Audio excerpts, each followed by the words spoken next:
राज्यामध्ये देशामध्ये एक खमका नेता म्हणून, एक अग्रेसिव्ह नेता म्हणून ज्या अजितदादा पवारांनी आपली ओळख निर्माण केली होती, गेल्या वर्षभरापासनं आपल्या जिल्ह्याचं पालकत्व स्वीकारल्यानंतर आम्हा सामाजिक कार्यकर्त्यांना, संघटनेमध्ये कार्यरत असणाऱ्यांना दादांकडनं खूप अपेक्षा वाढल्या होत्या आणि त्याची पूर्तताही त्यांनी स्वभावाप्रमाणे धडाकेत निर्णय घेणं आणि अर्थमंत्री असल्यामुळं त्याला योग्य तो निधी यथावकाश देणं हे सुरू केलं असताना अचानक आता राजकुमारनी तपशिलात सांगितल्याप्रमाणे अजितदादांचं जाणं हे आमच्या जिल्हावासियांना, आम्हा जिल्हावासियांना, सामाजिक कार्यकर्त्यांना अतिशय चटका लावून जाणार आहे।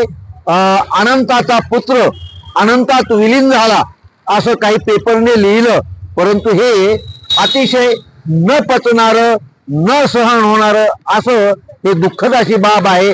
आम्ही दादांच्या प्रती अभिवादन करतो, विनम्र असं अभिवादन करतो। भारतीय कम्युनिस्ट पक्ष, महाराष्ट्र राज्य किसान सभा, मराठवाडा शिक्षक संघ यांच्या वतीने मी त्यांना भावपूर्ण श्रद्धांजली अर्पण करतो।